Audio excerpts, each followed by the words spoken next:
welcome to this debate amongst candidates for West Windsor Council, jointly sponsored by the Village Grand Civic Association and the West Windsor Retirees Group, not the League of Women Voters, as incorrectly reported in the local press recently. Barry Kushner, representing the Village Grand Civic Association, and I, Ron Slynn, from the Retirees Group, will alternate as moderators. The audience is invited to submit written questions on cards that will be offered with pencils by Lillian Astorita, Jerry Domino, and Tony Triano. The cards are intentionally small to encourage you to ask concise questions, which should be generic in nature, directed to all 6 candidates, and address local issues under the jurisdiction of the West Windsor Municipal Council. We would ask you in the audience not to applaud or not to comment during the answers that the candidates give us. Your questions will be reviewed for appropriateness by an independent panel, Bob Taylor, who is chairman of the Senior Centres Advisory Council, and Sal Astorita, chairman of the Village Grand Civic Association. The candidates have been seated on the dais in alphabetical order by last name from left to right, and will be invited to present in that order a 1-minute opening statement. Each question will be directed to every candidate in a predetermined order of which they are all aware. They will have 2 minutes to answer each question. On request, 1 30-second rebuttal and 1 30-second reply per question per candidate will be allowed. When all the questions that time will allow have been answered, each candidate will have the opportunity to present a 2-minute closing statement in the reverse order of their opening statements. When the allotted time for a statement, an answer, or a rebuttal has been reached, our timekeeper, Bill Schroeder, will ring a bell once. Would you test it for us, please, Bill? If necessary, he will ring the bell twice, 30 seconds later, when the candidate is expected to conclude speaking. So much for the rules. We'll begin now with 1-minute opening statements, starting with Mr. Borick. Thank you, Mr. Slynn. First, I'd like to say thank you to the West Windsor residents and seniors and the Civic Association for Village Grand for coming out on this day.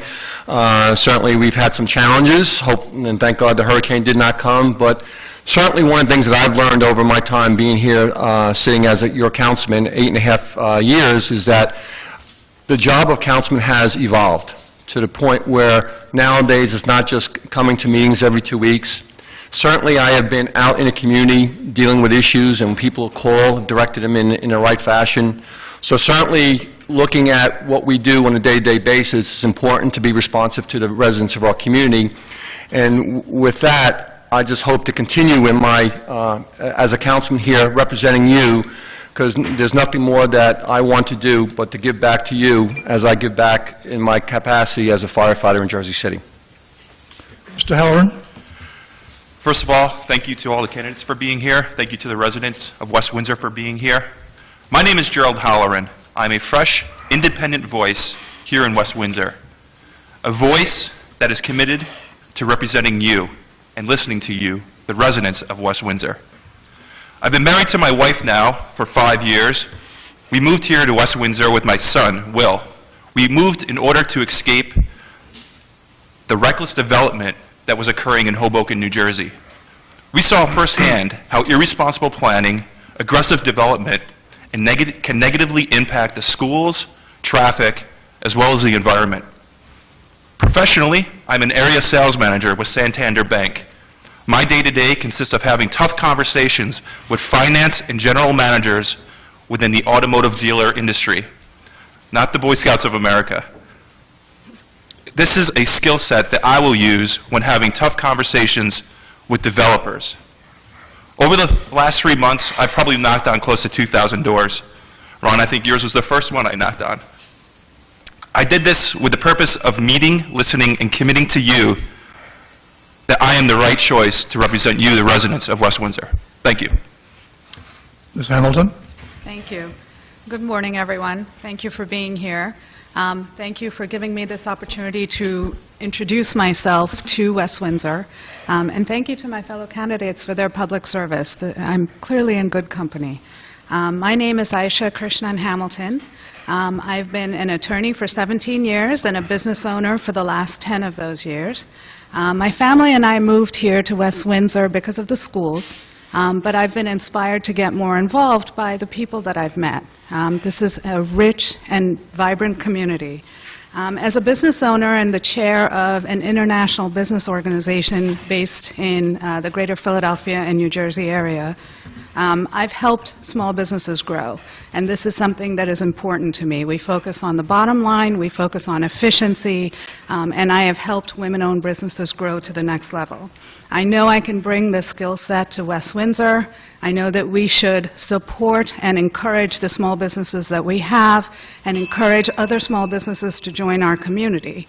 I also want to build a connection with our residents to make sure everyone is heard. I have the passion, the energy, and the drive to help this township, and I'm ready to serve. Thank you. Ms. Manzari?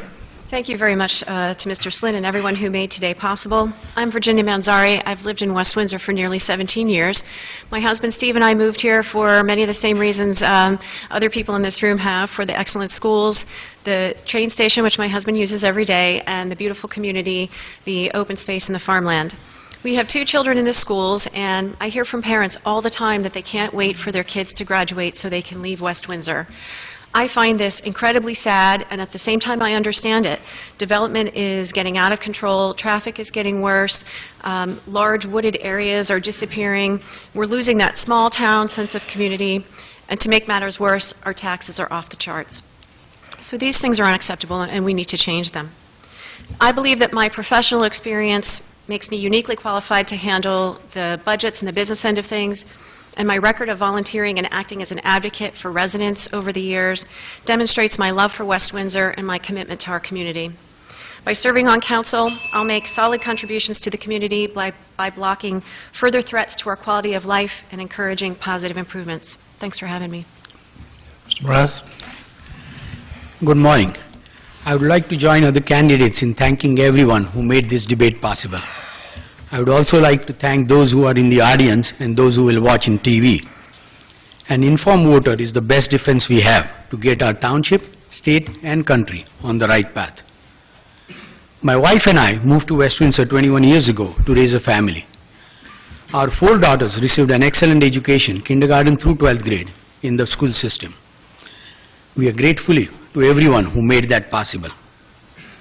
I have tried to give back to the community in various ways, from serving as a coach in recreational soccer league to serving on the West Windsor Plainsboro School Board for 12 years, 9 of it as president. On June 8th, I was appointed to the council. I am asking you for your vote to get re-elected to the council on my own terms.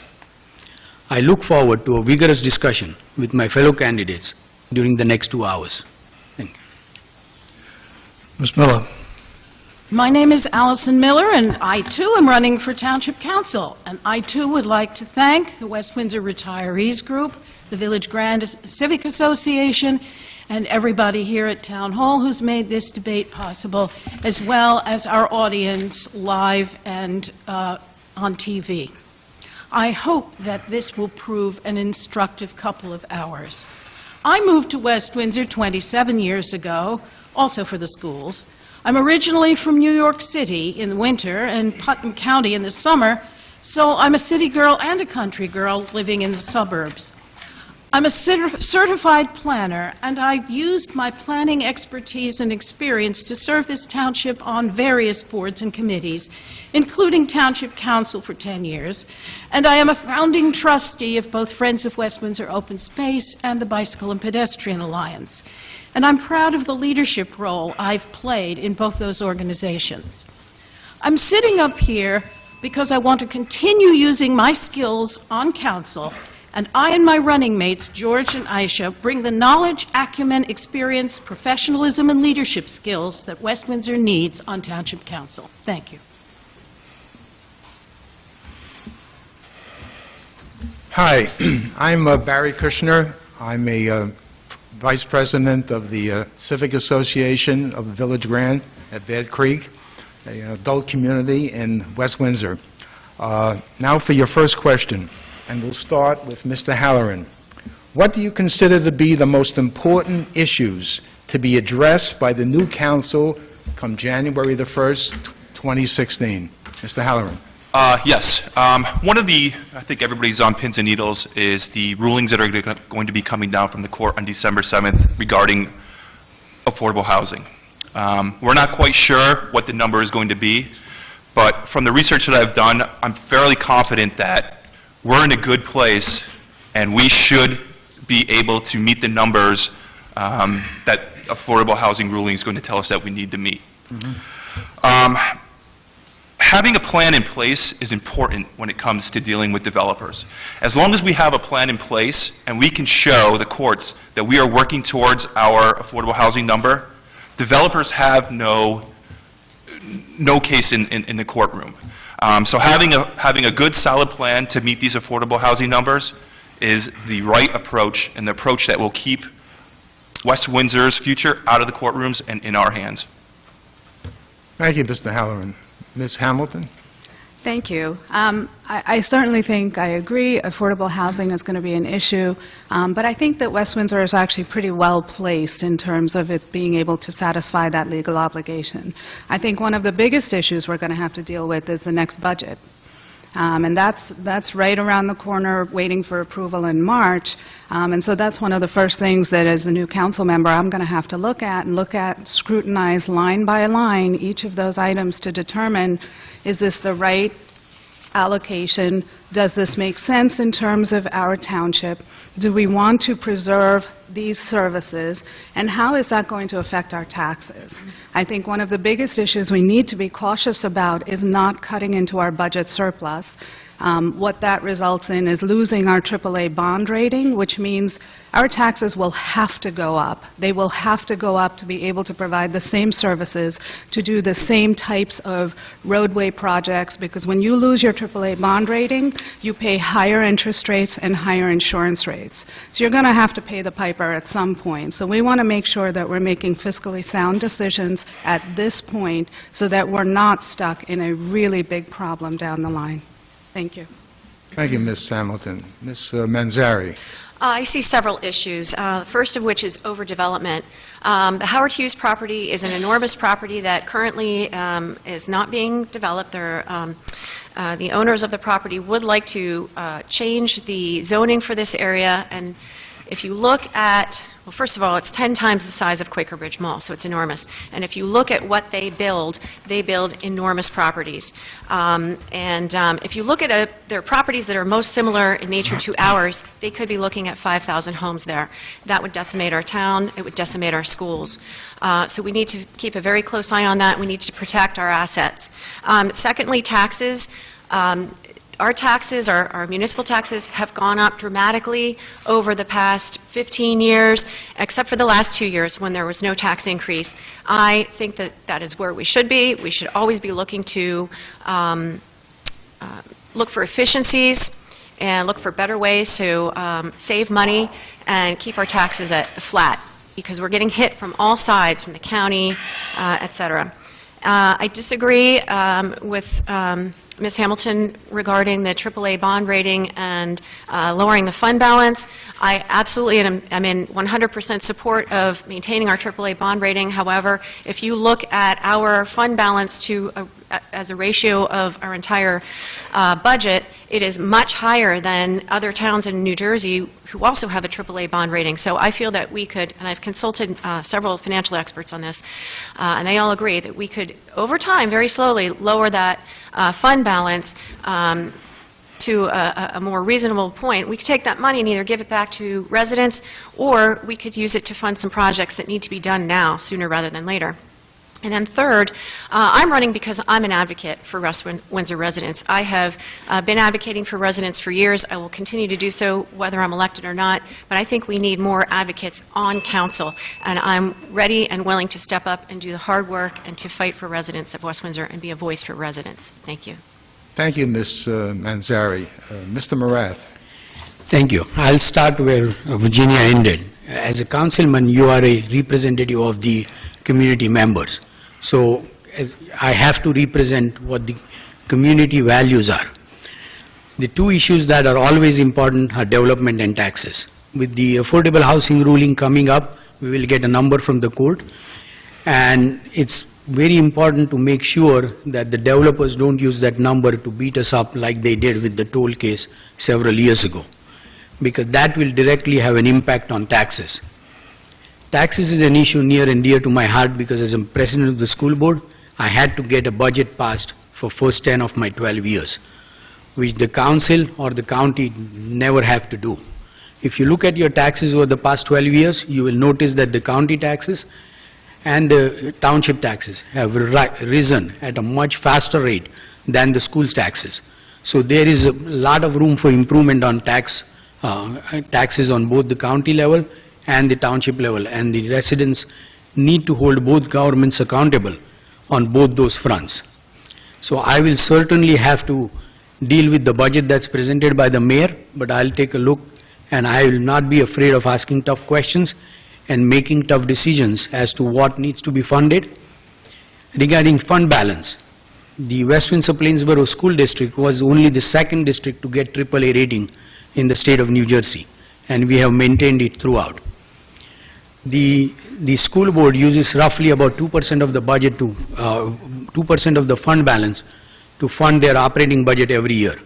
The township uses more than 10% of budget funded through the fund balance.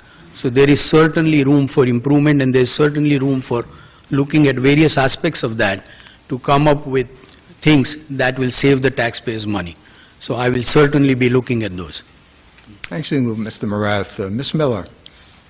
The three issues that face the township are, as ever, and as you've heard from others, development, traffic, and taxes.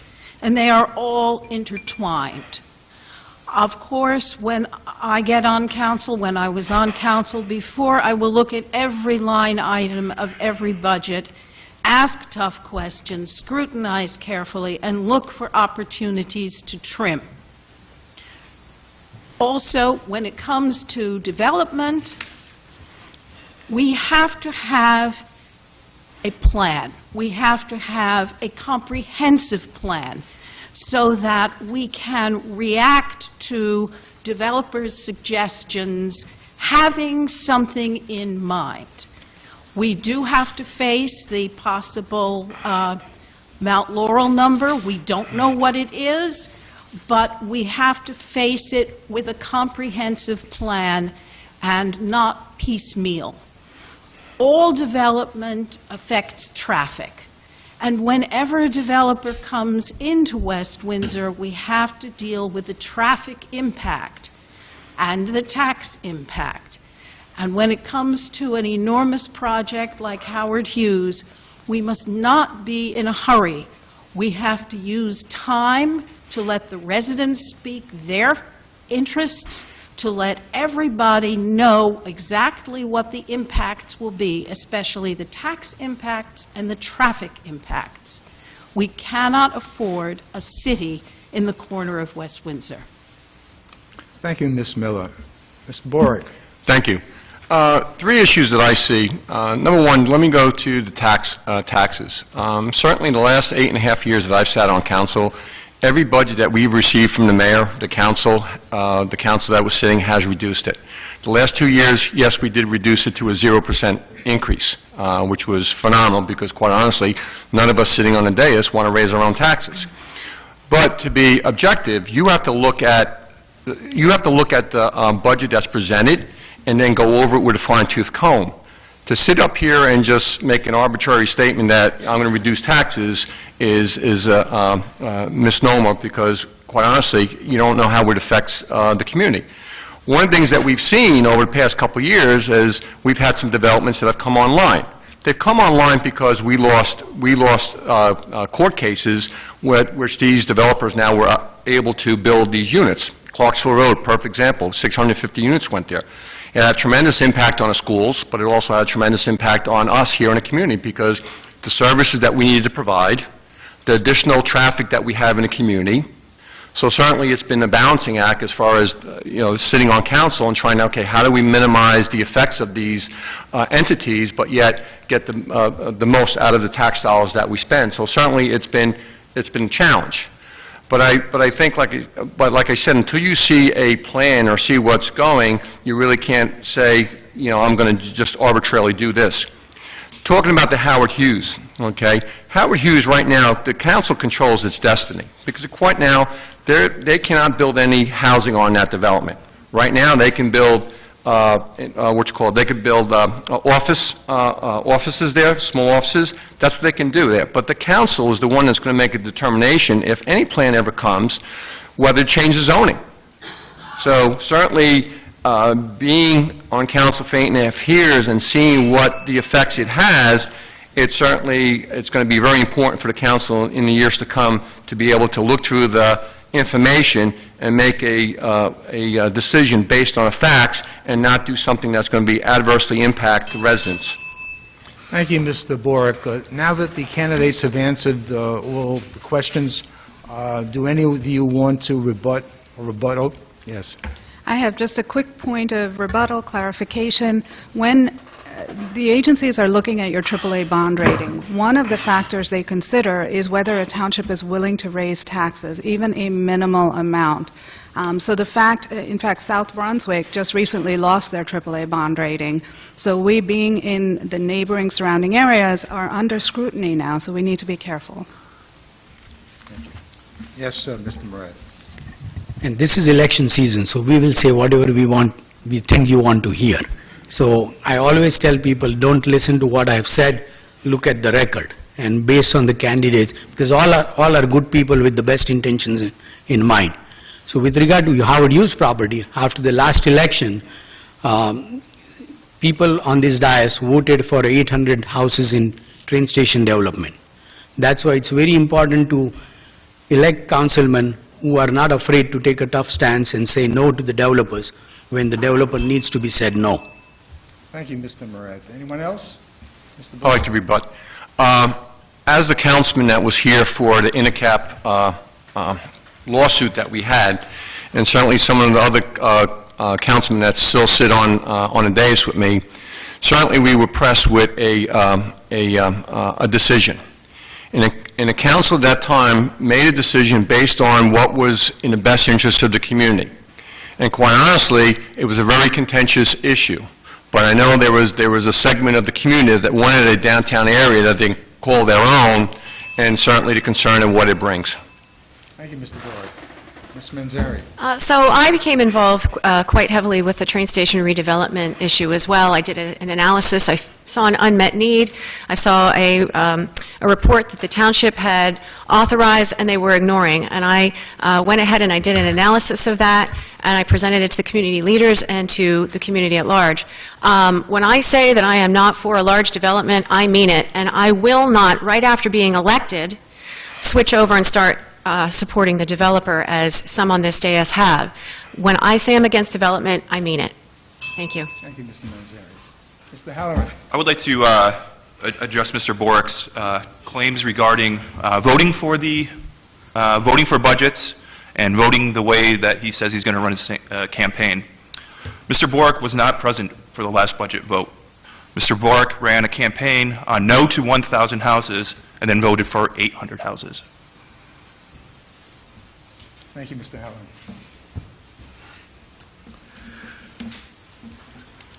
Question number 2. The most desirable ratio of residential to commercial ratables for a largely urban community like West Windsor is considered by many to be 60 to 40. The current ratio for West Windsor is 73 to 26. What measures would you suggest to lessen the burden on residential taxpayers by increasing the commercial proportion of ratables in West Windsor? Ms. Hamilton. I love that that's my question. Okay. So I, as a small business owner, bringing and enhancing the small business attributes of West Windsor is very near and dear to my heart. I have spent most of my career supporting small business, helping women-owned businesses grow. Over my last couple of years in West Windsor, I've done a fair amount to try and encourage and support the small businesses that we have, but what we need to do is encourage more small businesses to join us. One of the things that concerns me in talking with residents and the feedback that I'm getting is the township has been a little bit resistant in terms of permitting process and in terms of the hoops that small businesses have to run through to be able to do business in this town. So I want to take a look at that and see how do we make it easier for the right type of businesses to come in. We have office space that's sitting empty. We have retail space that can be occupied. So why aren't we doing that? And that's something I want to work on as sort of a personal mission. Ms. Manzari? Residents are paying an increasing amount of the taxes in West Windsor over the years, and commercial businesses have been paying a smaller amount of those taxes. And it should really be the other way around. I currently serve on the Zoning Board of Adjustment, and so I see business owners come in asking for variances to make changes to their property so that they can be contributing tax-paying members of the township. I think it's fantastic. Some of the businesses that have come in have requested zoning variances so that they can build a retail establishment in a zone that's a commercially or an industrial zoned area. I think we need to do more of that, and I think rather than waiting for people to go through the long, arduous process and come to the zoning board, we need to have somebody who's going to proactively be an advocate for those people, a business development person who proactively goes out and tries to work with the individuals. There are buildings that are sitting empty that have been abandoned for years since I've lived here, since at least 17 years that I've lived here. And then I would come to find out that those business owners actually wanted to put something in there, and they've been completely stopped by the administration. That's wrong, and we need to change that. I think, as I said, we need to have a proactive business development person. I actually have experience, my business experience is in business development, and I think that we could really turn this town around. Not only would those new businesses take some of the pressure off of us as residents paying taxes, that would clean up the town, clean up some of these buildings that are sitting empty, and also they wouldn't be generating any school children like residential development would be. Thank you. Rath? Changing the burden of taxes to commercial is one way of reducing, an important way of reducing burden on the homeowners. When I ran for mayor 2 years ago, one of the things that I heard repeatedly was that West Windsor has received a reputation as an unfriendly town to business. I wasn't sure whether that was deserved or undeserved reputation. Once I started serving on the council, I noticed that more and more developers are coming directly to the council and appealing to give them permission for development because they were not getting the answers from the administration. Under our form of government, the administration controls what happens in what part of town. So it's very important for the council to set the tone that West Windsor is open for business, and we will welcome businesses that are beneficial to the residents of West Windsor. There's a second aspect of welcoming business. For example, Virginia mentioned a Alzheimer's facility coming into West Windsor. That has a lot of positive impacts. It doesn't contribute any children to the school system. It contributed taxes on a property that was sitting empty. And third, equally important, it contributed some portion, although small, to our quota for affordable housing. So I will certainly encourage business owners or developers who want to develop that kind of facilities in West Windsor so that the taxes on the residents will be reduced. But it's very important to have a council that will set the tone and encourage the administration to encourage such type of developments and not encourage developments of more housing in West Windsor. Ms. Miller? We have to make West Windsor more friendly to businesses. One of the things we have to do is to advertise, to make sure that our neighbors know that West Windsor is open for business and a good place to locate. One of the things that we can do also is make sure that our traffic flows and flows safely, because if you can't get here, and once you're here you can't leave, you don't want to locate your business here. The zoning board, on which I served some years ago, is the board people come to when they want to change the zoning, but it is, as Ms. Mansari said, an arduous process. The council has to listen to the zoning board and listen to the zoning board yearly reports and take an active stance to change the zoning so that future businesses who want to make the same moves don't have to go to the zoning board. This is very, very important. Another thing that we can do is we can look around at our neighbors. West Windsor does have a high vacancy rate, but so does everybody else.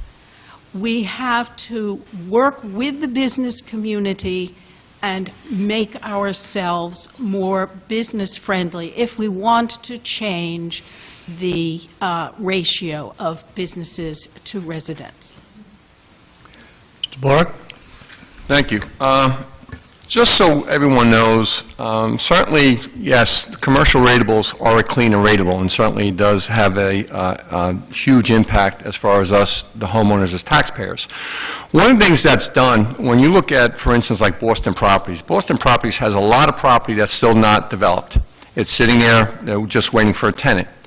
When you're dealing with larger corporations, a lot of that goes through the state ECDO, and basically they control as far as they guide corporations if they want to come into New Jersey, and they kind of like guide them where they would like to go. So certainly I think one of the ways of being more of a player in that arena, I think we need to engage our state senator and assembly person here in our district and say, listen, can you help us in trying to get, if you hear of these big businesses, can you guide them into West Windsor? Because certainly we do have the ability to house these individuals.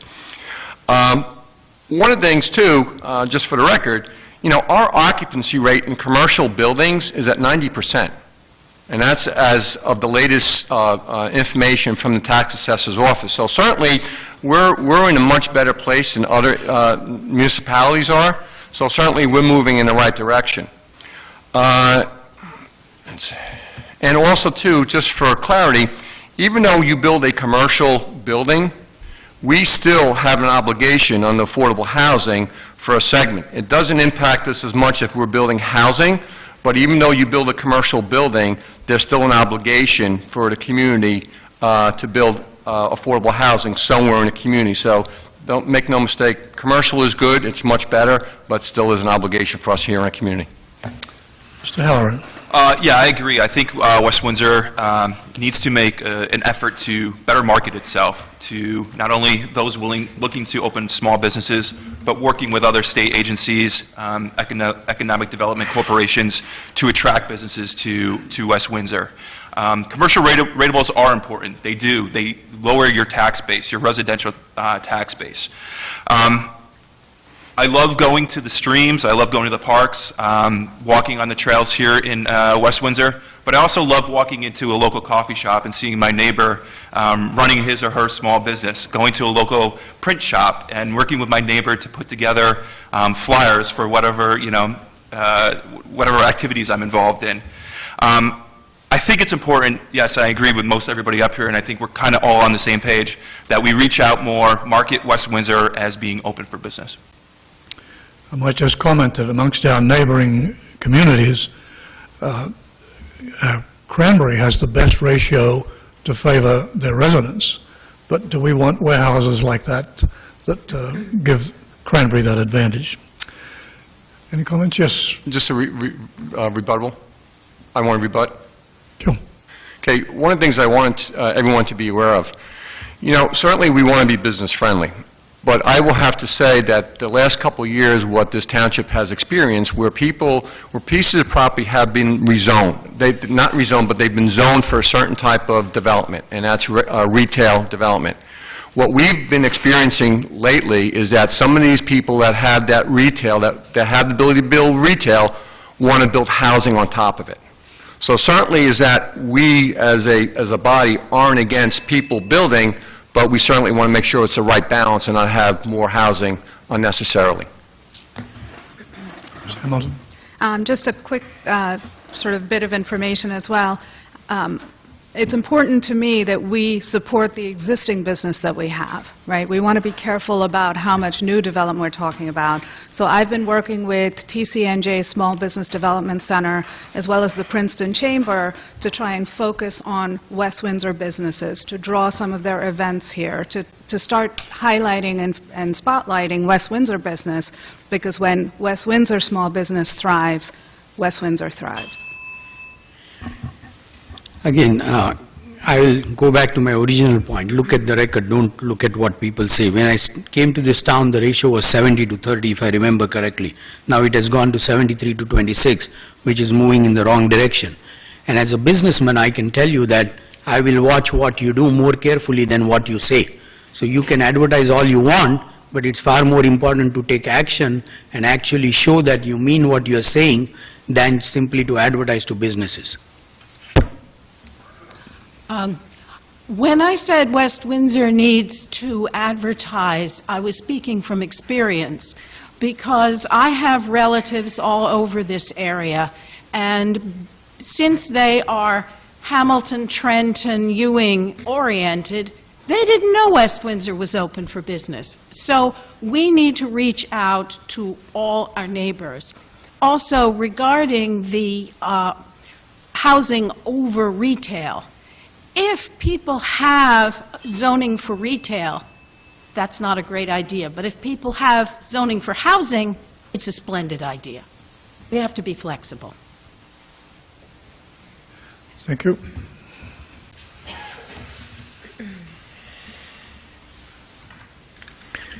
Okay, question number 3. The used property, previously known as the Cyanamid property, is the largest parcel of undeveloped land in West Windsor, more than 600 acres. I think it was stated that 600 acres is 10 times the size of the Quaker Bridge Mall.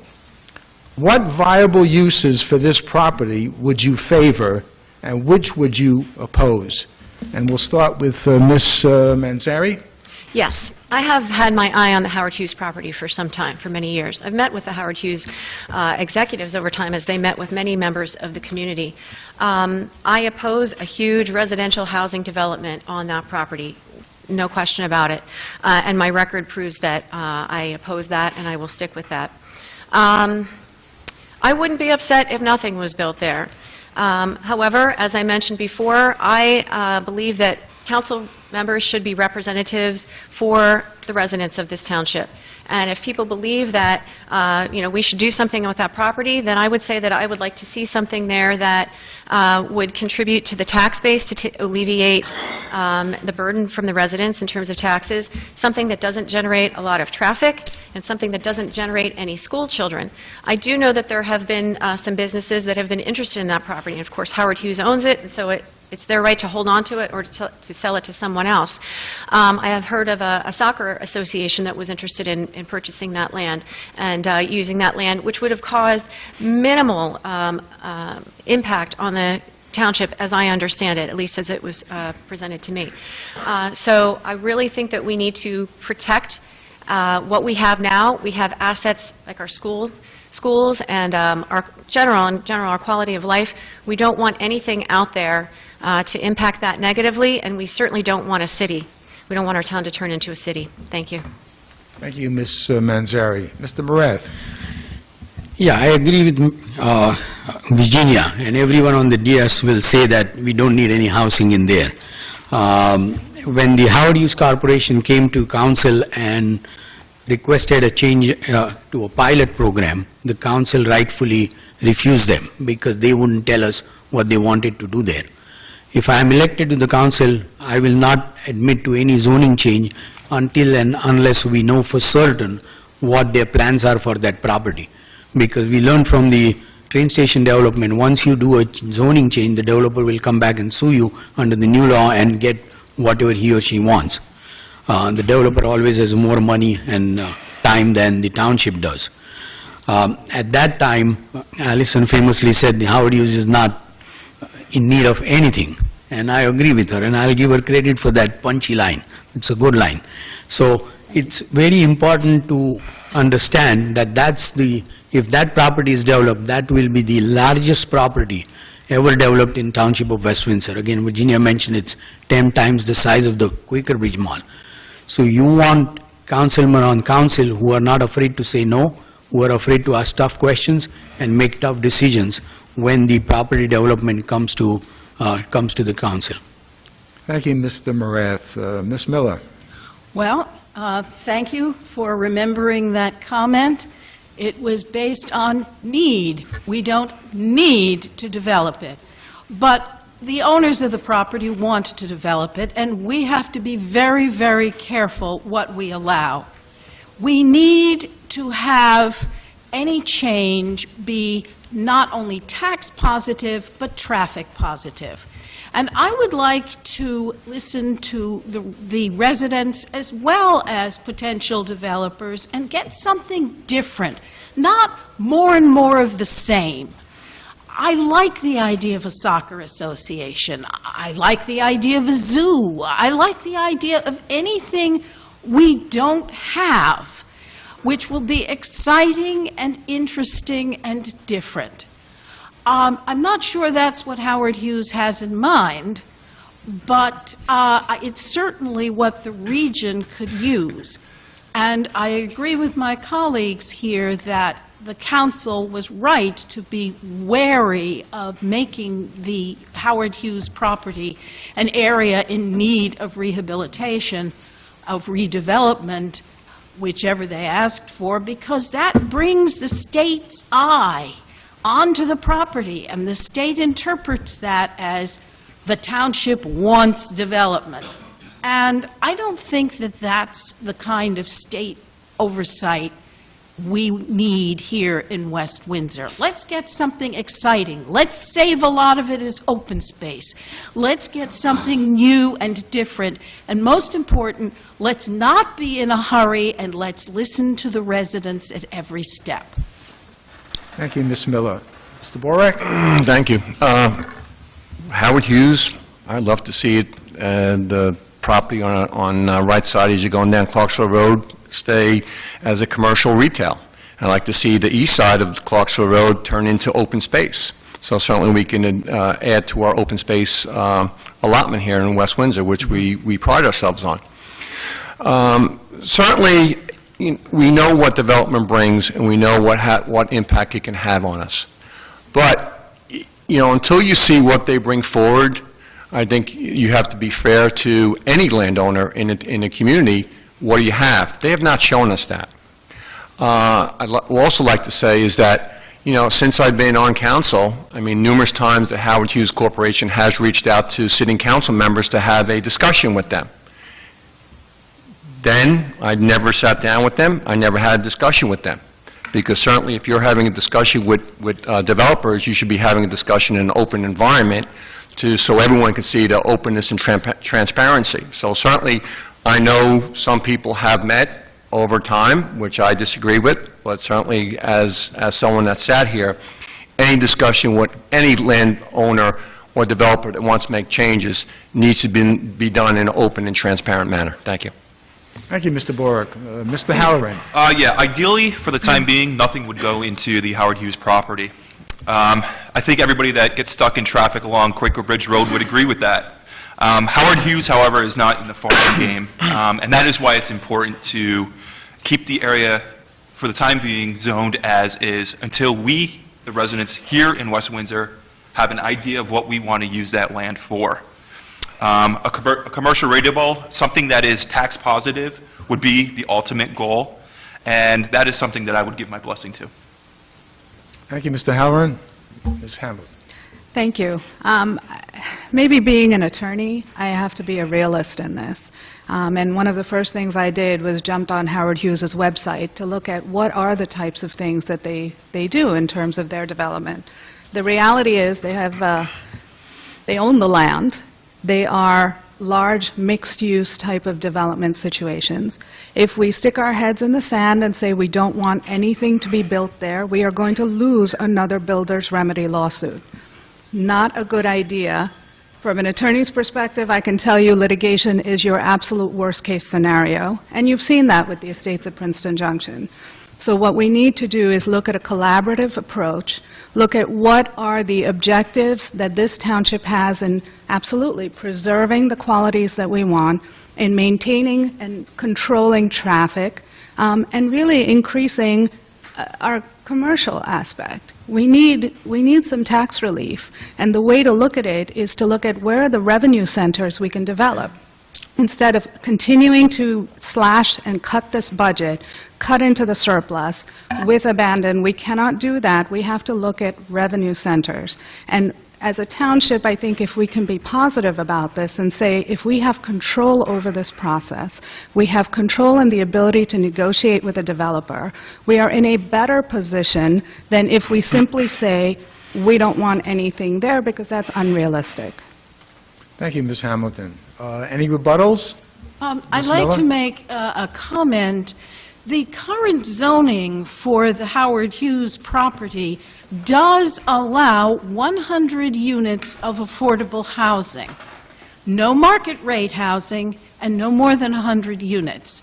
So we have to remember that they can put that into any development that they propose without a zoning change. But regarding our affordable housing problems, we've had problems in the past, a comprehensive plan is what we need so we don't rely on one developer. Thank you, Ms. Miller. Anyone else? Mr. Halloran. I would also like to say that I am 100% for keeping any of these decisions out of the courtroom. They always end badly. It never favors the community. I think that's why it's important to reach out to you, the residents, have a plan in place so that we have some footing to stand on when we're having these tough conversations with the Howard Hughes development team. Thank you, Mr. Halloran. Anyone else? Mr. Morath. Yeah, I agree with collaborative approach with the developer. I have done that on school board for many years, not with developers, but with many other parties. And that's what we want to do with a lot of landowners who come to the council asking to develop their land. But at the same time, you cannot be afraid that the developer will sue you. That's why you go ahead and give the developer whatever they want to do. In case of Howard Hughes, since it is zoned only for affordable housing, the township has a very strong hand in how you deal with the developer. And I would like to keep that hand. Thank you, Mr. Morath. Ms. Manzari. As a parent, I attend a lot of school board meetings, and I recently saw the superintendent speak about developments that are on the table, some of them approved, some of them in the pipeline in West Windsor, and he made the comment that our schools are at capacity right now. So anything that we do that involves a residential component, we're going to have to take that into consideration. I absolutely agree. We want to try to avoid going to court. As Mr. Holland mentioned, it doesn't go well for the township. However, as Mr. Marate stated, we have to be strong. Thanks. Thank you, Ms. Mazzari. Anyone else? Okay.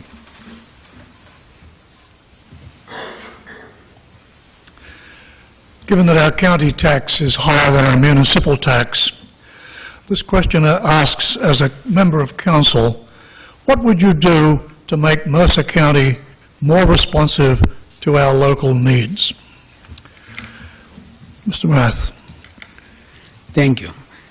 That's a very important question. As one of the townships in Mercer County with the highest ratables, Princeton being others, we contribute a significant portion of our taxes to Mercer County, a significant portion of tax burden of Mercer County. I don't believe we get enough in return from them.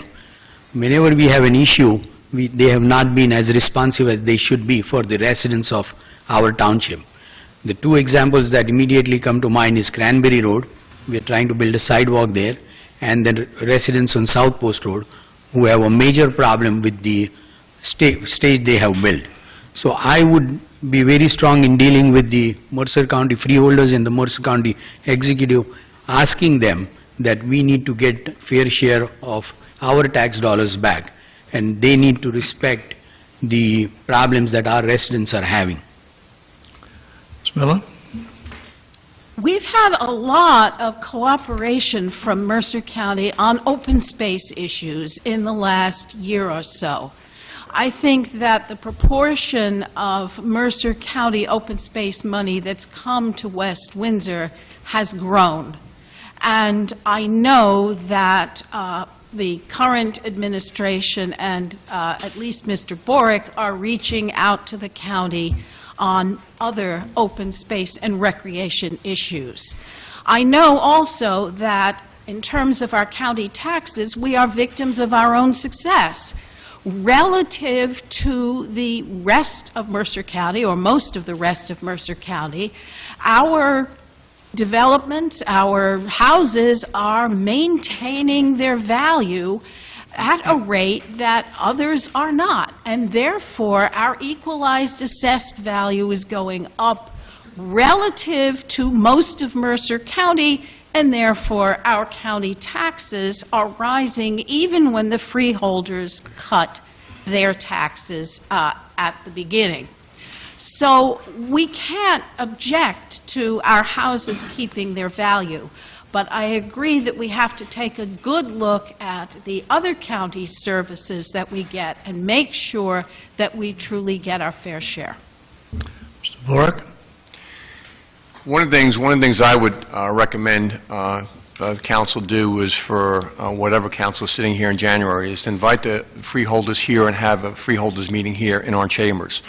A lot of people don't even know where the freeholders meet, you know, so certainly it's inconvenient for our residents, but certainly one of the ways that they would be able to hear from our residents is having a meeting here once a year or twice a year, which I think would be good.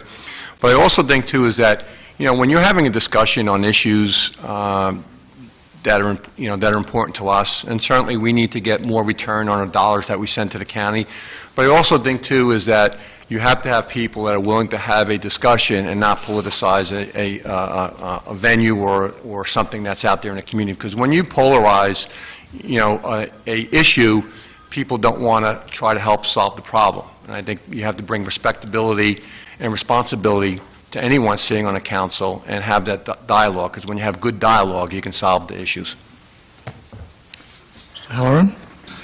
Yeah, I agree. It's all about developing the relationship with Mercer County, developing the relationship with the freeholders. I think that's a great idea, is having them come here to meet, you know, once a month. That way it's easy for you to have the conversations face-to-face with them.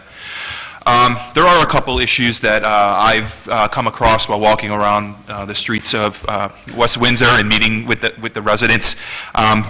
One that Mr. Marate mentioned was the Mercer County Park and the residents along South Post Road. They were basically blindsided by a concert venue that was put into their front yards. They reached out to the town and in action basically allowed the progression of the concert venue to continue. We need to hear the residents and act quickly and reach out to the freeholders and to the county executive who we have at the same time built those good relationships with. So building the good relationships with the county administration as well as listening to you, the residents, and knowing that we're here not only to represent you in West Windsor but in Mercer County as well is the key to satisfying that issue. Ms. Hamilton? Thank you. So if you look at your tax bill, 30% of the tax is going to the county, about 15 to 18% of it is going to the municipality. So yes, it's uncontested that we need more support from our county. But our county has programs that we're not taking advantage of. So one of the things is doing business in Mercer County, there's a lot of support that we can call upon the county to say, come on, help us, because they have it in place, we're just not asking for it yet. But I have to say that this administration has actually done a lot to ask the county for help and has gotten it. There are a lot of shared services programs that this administration has looked into and has engaged in, thereby reducing our costs. I was told that there's a need over at the senior center for a social worker, even a part-time social worker, someone who can advocate for the rights of these individuals. The county has a program that can pay for this social worker. I think that these are just things that we need to educate ourselves about what is available and start tapping into those resources. They are available. They're important to us. We need to get them. To quickly address the South Post Road issue, The past few council meetings I attended, I thought the council did an amazing job of saying, okay, we will approve fireworks, but with certain parameters. We will approve a concert or a program, but with certain noise restrictions and parameters. I think the council is trying very hard to deal with a situation that, yes, is unpleasant to the residents that live there, but the council is trying to address those issues. Thank you. Sorry? West Windsor does send a lot of money to the county, and they need to be more responsive to us. And council members from West Windsor need to have a more active voice in the county. I've been to freeholders meetings. Most recently, I've been to a meeting regarding sidewalks on Cranberry Road. I joined some residents there in support of their efforts to have sidewalks installed. Those people have been trying to get sidewalks for 20 years, maybe longer, and they have been ignored. And that's unacceptable. That's one of the reasons why I'm running for council, to be an advocate for residents. This is our town. It doesn't belong to 5 people who are sitting on a dais or, a couple of people who are sitting in the administration office. It belongs to the residents. The county seems to run roughshod over us in some cases. We do own the land where Mercy County Park is and where the community college is, and yet we seem to have no say in lots of things. We don't generate any revenue when they have big events over there. They do reimburse us for police and so forth. But it really seems to be very one-sided for the amount of money that we're sending there. And I do believe that we need to be proactive. We can invite them, but will they come? I don't know, maybe if we have donuts. But I think we need to be proactive, and we need to go to them and to engage in them. Thanks. Any rebuttals? I would like to say just a little bit more about the county and the open space program. The county has taken over the complete responsibility for purchasing the Thompson tract, which, if not purchased with open space money, would yield 16 single-family houses with more traffic and more school children. So in this way, they have also helped us control our taxes. Mr. Slynn, one of the things I've said at council meetings previous to how to deal with when you have county and state entities in our township, how can we deal with them? Certainly we have no authority nor power with them.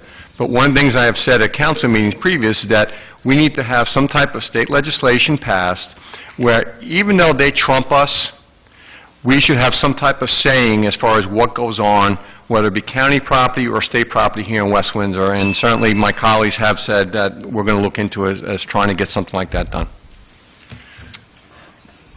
Yeah, I appreciate all the help that the county has given us in acquiring open space, and that is to be expected for the tax dollars we send.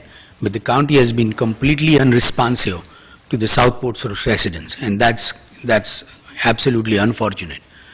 You want council members who are independent and not afraid of going to the county and demanding or asking what we truly deserve.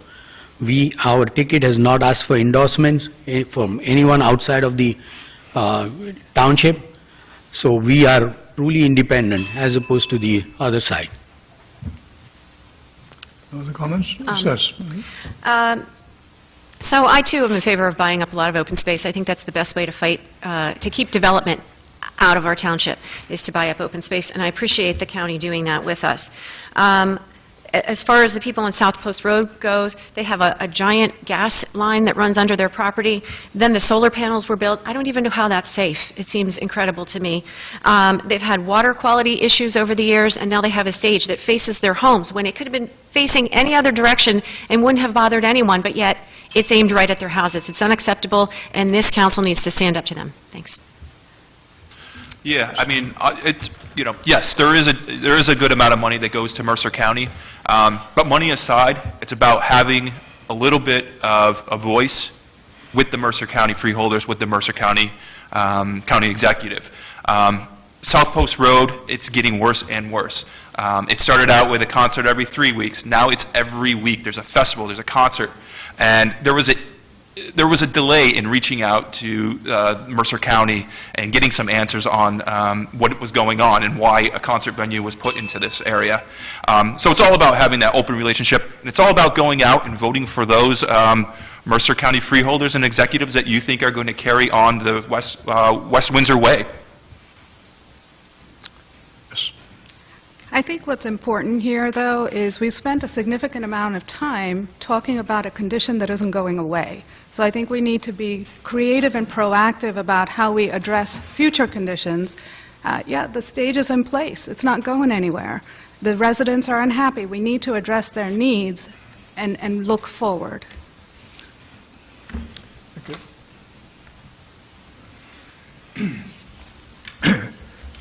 Question number 5. Recently, council sessions have deteriorated into partisan shouting matches and recriminations. As an elected council person, how would you deal with this regrettable situation? And we're going to start with, let me see, Ms. Miller. Well, I've been on council before, and I've had that exact accusation addressed to me. And I think that it's most unfortunate that there is no courtesy on council, or little courtesy on council. If I am elected to council, I will make sure, by example, and if I am lucky enough to be council president, with a gavel, to make sure that there is courtesy towards each other, towards the audience, towards the members of the administration, towards the mayor, towards everybody, because only if we are courteous to each other and listen to each other with respect, however feigned, we cannot get anything done. In previous councils, we've had people who were wonderful at dramatizing, and some people loved it and some people hated it. We had a reputation for interesting council meetings. I'd like to get back to a reputation for interesting council meetings and not bickering council meetings, not divided council meetings. When I was on council before, I kept a record, and there was no clear pattern of who voted with whom over what, because we were all independent thinkers. And I hope to serve on a council once again where everybody is an independent thinker and where alliances are unpredictable. Thank you, Ms. Miller. Mr. Borak. Thank you. Just like I teach my son and daughter, respect everyone. Whether that person is mean to you, whether that person says something to you, at the end of the day, respect them. It's the same thing here at council. When I come into this council chambers, it's not about politics. It's not about I'm an R or you're a D or you're independent. It's about serving the people of this community. You respect people. I may not like sometimes when people come up to the podium and make a comment. It's their right. This is your house. This is your place where people have the ability to come and voice their pleasure or displeasure of what we're doing. But what example do we as council people set if we keep on going back and forth shouting and being disrespectful? We don't set a good example. We should be setting the example not only to ourselves, but to the community and the children of this community. Thank you, Mr. Borak. And Mr. Halloran. Yeah, I think it's important to remember that we're all on the same team here. You're listening to us. None of us are really that far apart on any of the issues. We all have the same goals. My philosophy is that if I have a position on one issue, that doesn't necessarily back me into a corner on another issue. And I look to that for my, my councilmates, my residents. I don't expect them to be for A if they're for B. I think it's respect. It is. It's realizing that we all have the same goal, which is to better West Windsor, to make ourselves happy. We want to be happy. One of the things that I've noticed when I've been out walking and looking, and, meeting with the residents, everybody opens up their door and they're so happy to see me, so interested in what I'm doing. That's what is driving me to continue this campaign. It's to serve you, the happy residents of West Windsor. Thank you, Mr. Halloran. Ms. Hamilton. In watching these council meetings, I think we've forgotten that we are a nonpartisan town. This is a nonpartisan town. There's no parties. There's no Ds and Rs. We all fill the potholes the same way. So to Mr. Halloran's point, we need to work together for that common goal and to serve the residents. There is no excuse ever for there to be disrespect against the administration's staff, council members. There is absolutely no excuse for that. We need to conduct ourselves, because we are examples to this township. So we conduct ourselves with respect and professionalism and set that tone, as Mr. Borick said. That is the only circumstance under which this township functions efficiently. There have been instances where I have seen township employees being berated, and that's unacceptable. This is just a job. She's up here on the dais just doing a job, and you are not going to get the best work, the most devotion out of an employee that is being treated badly. That's just unacceptable. Thank you, Ms. Hamilton. Ms. Manzari. So anybody who knows me knows that I don't put up with shenanigans. My kids will tell you that, and I use that word a lot. People up here, the politics shouldn't matter. Sometimes people bring politics into it, and that's not right. We need to be representatives of the residents, first, foremost, and for always. People should treat each other with respect. You can have a really strong opinion and still be respectful to the people that you're talking with. You can really fight for what you want and still be respectful. And I think that, I believe that all of us up here will do that. Thank you, Ms. Manzari. Mr. Morath. Yeah, again, on this issue, I can say, just ignore what I say here today, but just look at my record. I've served on the school board for 12 years, so it's open record.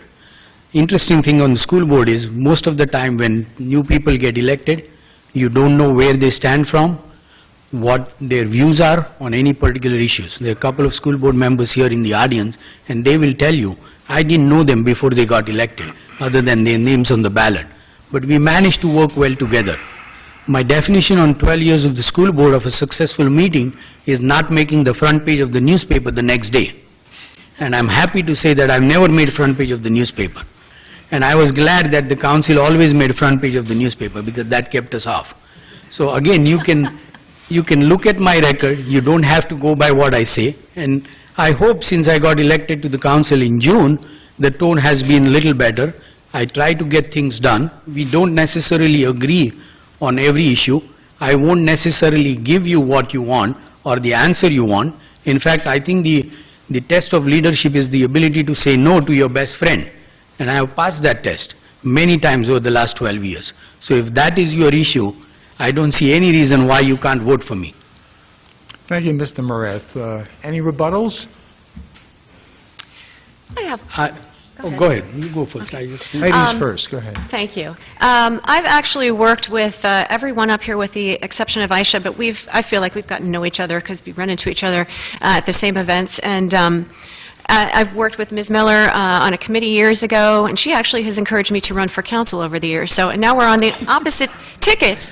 But my point is, and I've known Mr. Borick for many, many years, and of course my running mates, the point is that we're all human beings. We can all work together. The bottom line is you have to work towards the issues. Sometimes you get what you want, sometimes you don't, but in the end you have to let it go and move on to the next thing. The most important part is to get things done. Thank you, Ms. Mazzari. Anyone else? Mr. Morath. Yeah, I mean, respect is a two-way street. I definitely agree. Sometimes when I wasn't on the council, and even when I'm on the council, I don't like the way the things happen. But at the same time, the council needs to get some respect too. And I was very disappointed to learn after the council meeting that the new pocket park dedication ceremony, and I'll say directly to the mayor who is here, the new pocket park dedication ceremony is going to be in 2 weeks' time, and the council doesn't know about it. And that is not good. The council should be informed and be part of any decision that happens in this town. They're as much part of it as the administration. Thank you, Mr. Morath. Anyone else? Ms. Miller. Just a quick comment. I think that intragovernmental communication is a very important part of respect. Council to mayor, mayor to council, departments to clerk, clerk to departments, so everybody knows what's going on. And I have urged that over the years, and I will continue to urge that, I suspect more strongly, if I am elected to council again. Thank you, Ms. Miller.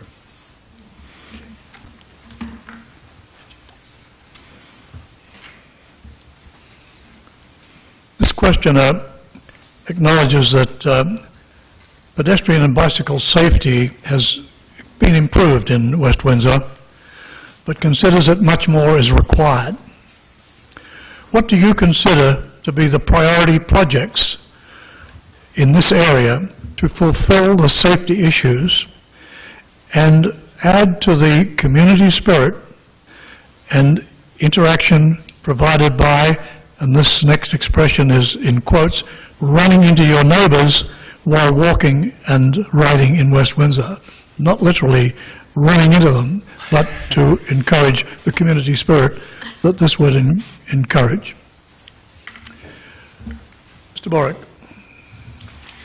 Well, certainly, some of the things that have been out there for a long time, and now we're finally seeing some progress from the county, is the addition of the new lighted crosswalk over at Maurice Hawk. So certainly that's been something a long time coming, but now the county has finally started construction on that.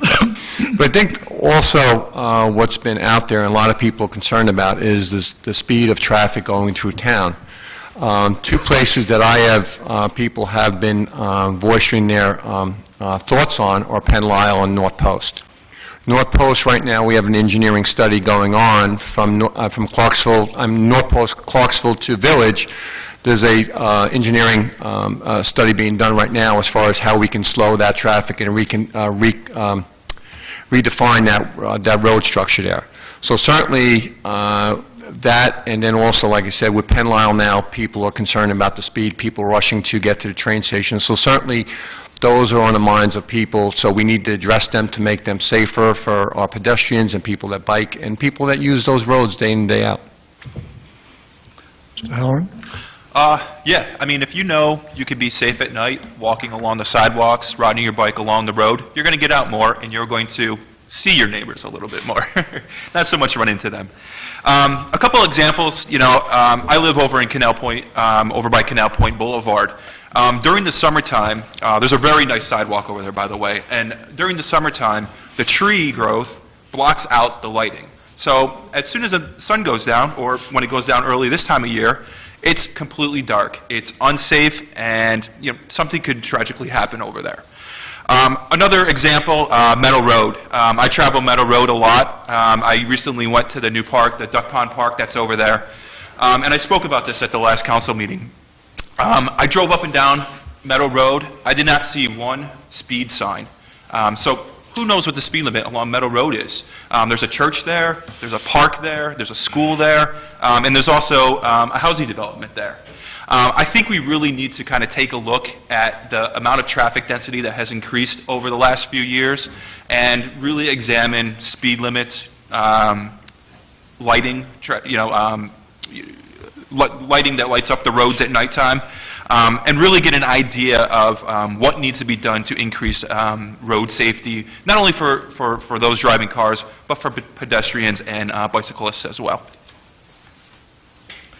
Ms. Hamilton? Thank you. Our master plan really focuses on improving bike and pedestrian safety. And this is something that I think the township has kept in mind with all of their development projects and roadwork projects. But what may be appropriate for one part of the town may not be appropriate in another context. And so where bike lanes, as supported by a scientific study done for Canal Point Boulevard and talking about this, I love the term road diet, right? But those bike lanes make sense there. Speaking with residents on Canal Point Boulevard, overwhelming support for this road diet. When you sit down and you actually read the scientific study that supports the road diet, they're talking about how going down from 4 lanes to 2 lanes with a turn lane are going to reduce the sideswipe accidents. They're going to be able to improve the actual roadway. You're going to be able to have a more neighborhood feel by having bike paths and more pedestrian walkways. What's appropriate in that context may not work on North Post Road. But to be honest, I haven't seen the scientific study on North Post Road yet. My understanding is it's not due for another 2 or 3 months. But we have to consider the science of it. We have to consider how the residents are taking it, and that has to be factored into any decision-making process that the township takes in terms of road improvements. Certainly that curve on North Post Road, I'm not sure I would feel comfortable riding a bike on that curve, but to be honest, I don't ride a bike, so. Sorry? I believe the township needs to be more proactive with regard to safety around town. Currently, the township is looking at a turning light on 571 at Community Park, where there was a fatal accident there. We shouldn't have to wait for a fatal accident before we look at these things. There's another area on 571 in Southfield Road, which I brought to the attention of council, which is another issue where people are constantly having to wait through several lights to get through, and so they end up having to turn after the lights turn yellow or green. That's an accident waiting to happen. We need to be more proactive in getting turning lights for these people. Also, Cranberry Road, I mentioned the sidewalks. I've been a big advocate for them. People can't walk to their mailboxes or put their kids on their school bus safely on Cranberry Road. There aren't even any shoulders. They're just huge embankments. So those need to be addressed. With regard to the road diet, there are absolutely safety issues on the road on Canal Point Boulevard, but I don't believe that the road diet is the solution. 2 problems with that. First of all, the streets that feed into Canal Point Boulevard, they're going to get backed up with traffic. When people are rushing to get home from work or to get to work, they're going to take more chances because it's going to be more difficult to feed into the traffic when there's only 1 lane each way. They're going to take more chances. That's potential for accidents right there. Scarier is that, in my experience, when you have a center turning lane which comes and goes, you get somebody who's driving along and they're frustrated that the person in front of them isn't going fast enough, and they try to use that turning lane as a passing lane. And guess where those turning lanes are? At the intersections where pedestrians and bikers might be. So my concern is that the road diet would be changing one safety issue for a potentially greater safety issue. We do need to do other things to address those safety issues, though, like better lighting, lower speed limit, perhaps some rumble strips, but those things would not have the negative impact of potentially causing worse accidents there. Thanks. Sometimes it's easy to go back to children's book. I remember reading my daughters, who are now in college, a book called Safety First. And any project the township undertakes needs to make sure that it is safe for both the bicyclists, walkers, and the drivers on that road. At the same time, we have to be responsive to the neighborhood. I agree that each neighborhood will have different priorities, and the solution that works in one neighborhood will not necessarily work in the other neighborhood. But although the road is being used by everybody in the township, it affects most directly with people who live in that neighborhood. So we should definitely give a great consideration to the feelings of the people in that neighborhood, as long as they are not just simply saying, not in my backyard. A perfect example is the North Post Road. The North Post Road needs to be fixed because there is a dangerous curve in there.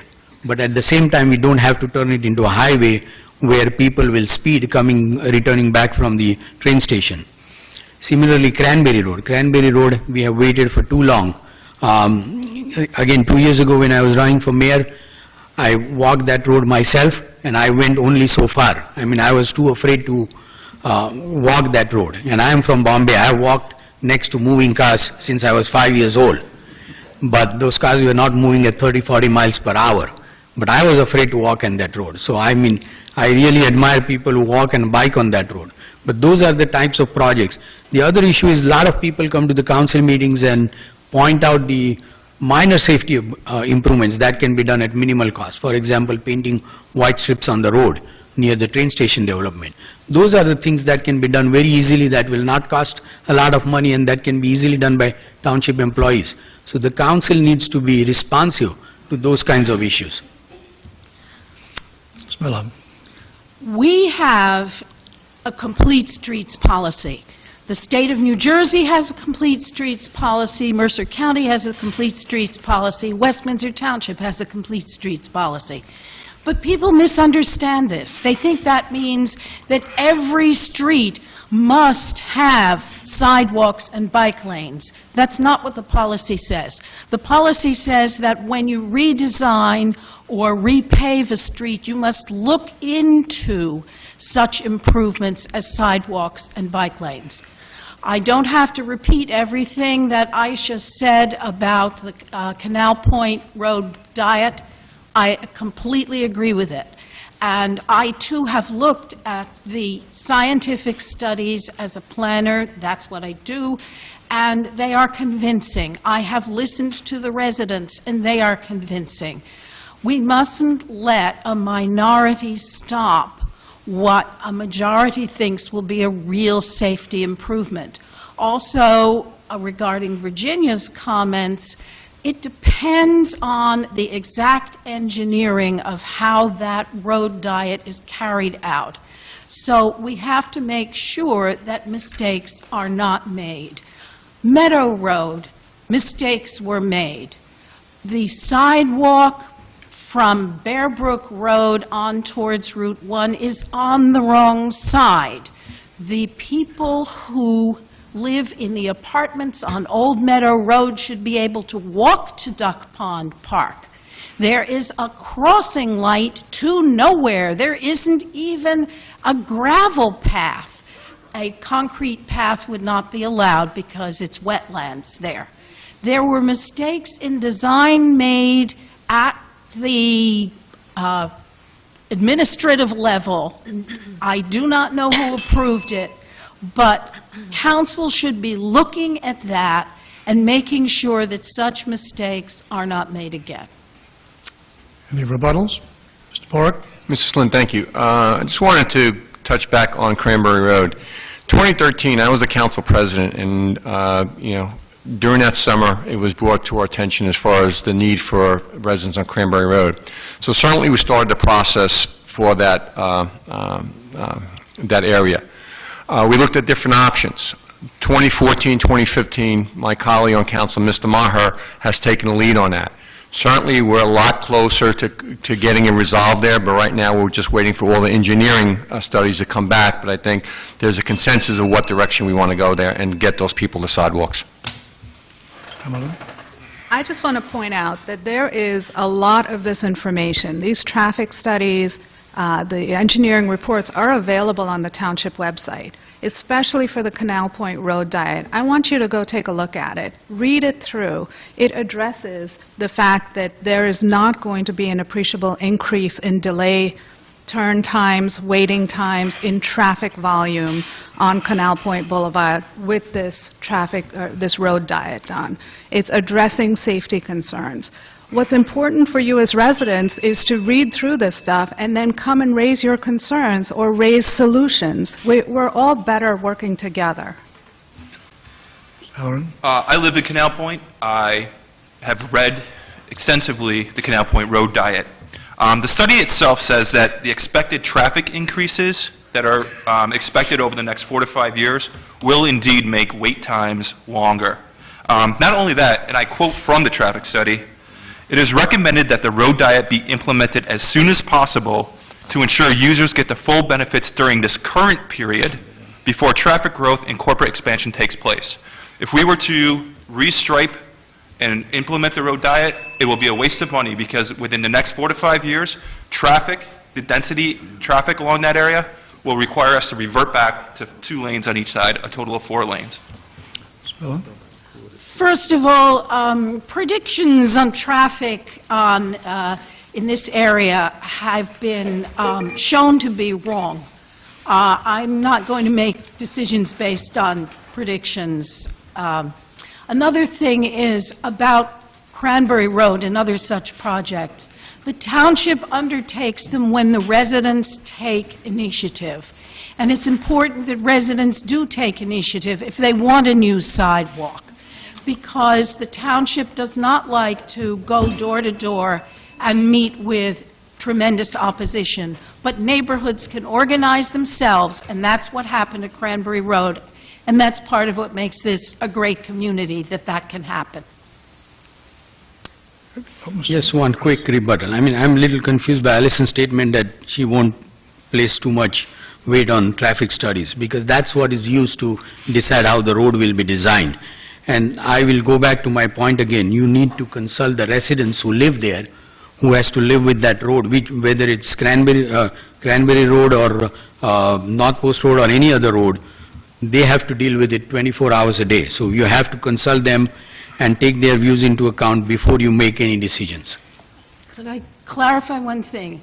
I said predictions, not studies. If you believe the predictions, we would need 8 lanes of traffic on Route 1 at a minimum.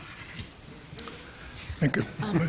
There are 400 new housing units back in the Princeton Theological Seminary that are going to be open units. Anybody can live there. They'll probably have school children, so there'll be buses, there'll be cars going in and out of there.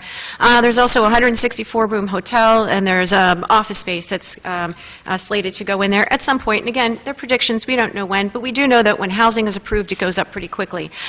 With regard to the studies, I spent a good part of my career developing these studies and implementing studies, and I know that when you change the variables, you change the outcomes. So when you look at the different studies, and people have sent me compilations of different studies, are those particular studies looking at roads that have a Route 1 that runs parallel to them? I don't know, probably not. Are they set up in the same way as ours is, with a big housing development on the one end and a lot of retail at the end?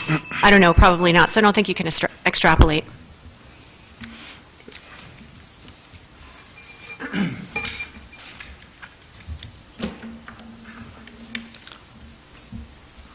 Over the past 4 years, Council has endeavored, together with the administration, to stabilize annual municipal budgets and tax levies. This policy has had the effect of a zero increase in the municipal property tax rate for at least the last 2 years.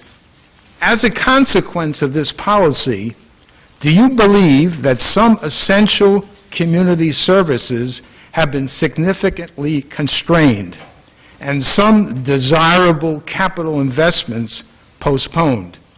Would you urge that they be addressed in the next year's budget? We're going to start with Mr. Halloran. Yes. Prior to working with Santander Bank, I spent 10 years as a media planner. My job was to work with some of New Jersey's top marketers, and I would sit down with them and I would develop their advertising budgets. The first step in building a budget is always communicating. In this case, it would be communicating with the various department directors, finding out what their goals are, what they hope to accomplish in the next year. Once these conversations have been made, you then need to make decisions. You need to apply measurable metrics, what you hope to gain from the investments that you are making for the various allocations. It's hard for me to say what specifics I would or wouldn't give money to or take money away from, because I haven't had that chance to sit down with the department heads. I haven't had that chance to really look at, what's performing well, what isn't performing well. But my philosophy is this: if I see that a program is not achieving a good ROI or a good cost per, I'm going to really get the microscope out and I'm going to look at that program a little bit more. On the other side, I'm going to look at programs that are doing well. What is really beneficial for West Windsor, and where are we getting the most benefit from? Those are programs that I'm going to say, hey, listen, X program is now performing well, so let's shift some money over to Y program. That program is benefiting West Windsor at the moment. Budgets are liquid documents. You can move them around from year to year, and you can even move them around you could even move dollars around within the year. But I think it's important to constantly look at what sort of returns you're getting based on the investments and the allocations that are within the budget. Thank you, Mr. Halloran. Ms. Hamilton. Thank you. So jumping back, I think, to your original question, which was, have we lost anything because we've had a flat tax? We haven't lost anything. This is an amazing town to live in. Let me tell you, I came from Pennsylvania. We paid for everything, and we had high taxes. So this is an incredible town. What we have lost, though, is budget surplus buffer. And we need to be, I cannot stress this point enough, you will pay the piper eventually if we lose that AAA bond rating. Just like you don't go through life not saving for retirement or not saving for that rainy day fund, you don't run a township that way either. So to sit up here and boast of a flat tax or a zero tax increase, it's good political positioning, it's not good financial planning. I'm not advocating for any kind of huge tax increase, but I am advocating for saying, let's protect the surplus, let's protect the services that we've come to expect, and which is why we live here, and let's not be sort of flippant about offering up another flat tax year. We need to make sure that the budget actually supports that. Thank you, Ms. Hamilton. Ms. Manzari. In my very first job, after I earned my MBA from Cornell, I managed a budget that was about the same size as the West Windsor municipal budget. And I had bottom line responsibility for it. I had to create the budget, I had to maintain the budget, and I always had a balanced budget. I just want to talk about the budget process a little bit. I believe that we should have an open, transparent budget process with a lot of lead time so that we're not caught with having to do something just because we run out of time and we're in a time crunch. I've seen that happen over the years. I think we need to have real-time feedback on how we're spending our money, and I think that ultimately we need to spend municipal money like we spend our own money, because it is our own money, and it's your money, and it's your money. It's all of our money. That's it. Thank you, Ms. Manzari. And Mr. Morath? Yeah, Virginia makes a good point. I wish I had said that line. I mean, you should spend township money as if it's your own money, because that's one of the problems people feel with government, that the money is spent unwisely. You had a two-part question. I'm not aware of any services that was cut during the last 2 years because of zero flat tax, so I'll have to say no. But again, I will say, based on my record, we have managed, as a school board president, I have managed surplus. As I mentioned before, the school district also uses surplus to fund some of their budget daily. It's 1/5 the size of the township surplus usage. So I know how to manage surplus wisely, how to budget wisely, and get the most bang for your buck. Again, look at your own tax bills. The town and the county taxes have risen at a much faster clip than the school taxes, and there is a reason for that. And in fact, school board lost a lot more aid from the state government than the township and the county did. But we managed to do it, so the town can do it too. You just need people who will ask relevant questions, who will not be afraid of making difficult choices. Thank you, Mr. Morath. Ms. Miller? West Windsor has a 6-year capital budget, and this is presented to council every year, and each department discusses what they want now and what they want over the next 6 years. This is a very important part of the capital budget because it addresses long-term planning. And one of the needs of long-term planning is this very building we're sitting in. Every year it deteriorates more and more. Every year there's another leak, another problem.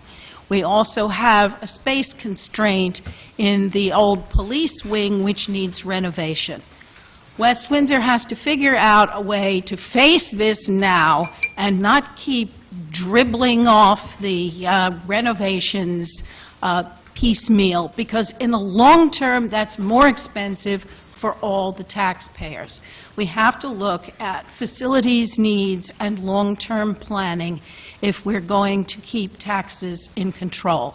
I also think that there has been a need, as Aisha mentioned earlier, for a part-time social worker here in West Windsor, and that may have been put off because it was a budget request from the Senior Services Department, and I don't know if the administration looked into how the county could help us, but next year, I'm sure they will.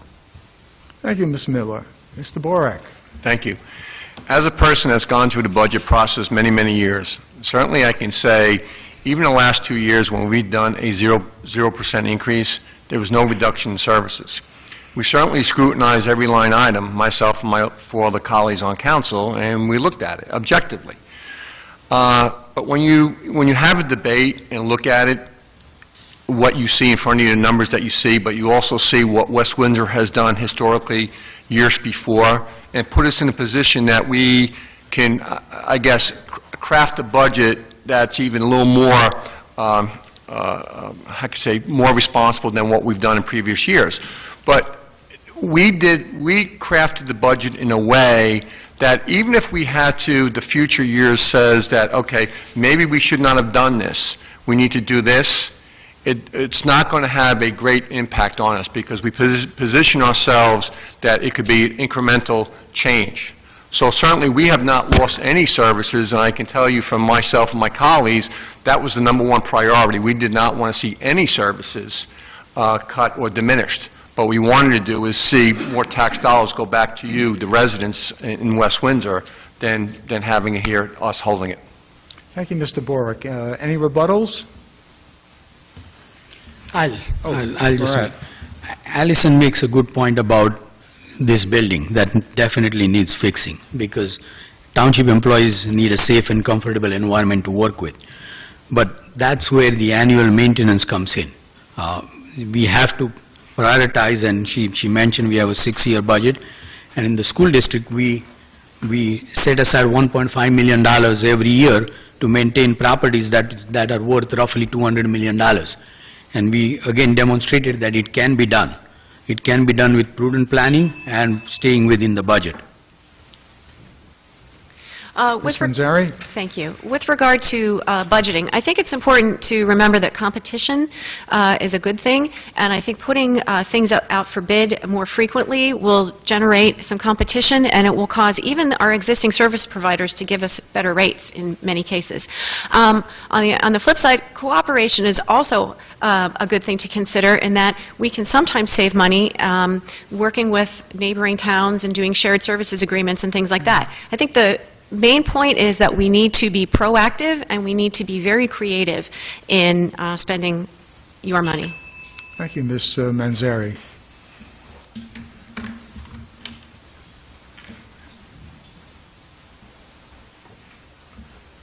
This is the final question before your closing statements.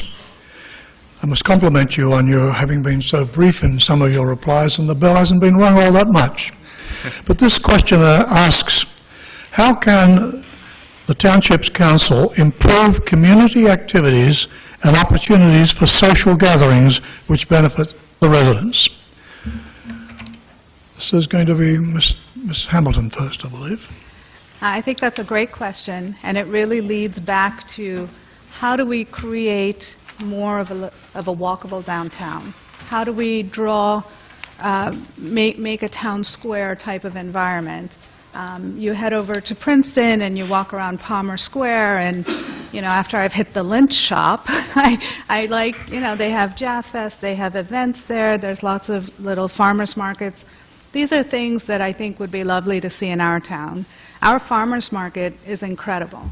I mean, if you've spent any time there, and we've spent a lot of money there too, but it's a great environment, and this is where you run into neighbors. This is the type of environment that you want to promote in a township. Some of the residents I've talked to don't love the fact that it's in a parking lot. Part of the Transit Village plans that sort of not come to fruition were to have a dedicated space for that farmers market. This is the type of business that we want to promote and support. But honestly, if you look around at between Mercer Community Park, between our own community park, there's a lot of excellent cultural events that take place. I know I've attended several of the Indian picnics. I think some of the best food I've had in a long time.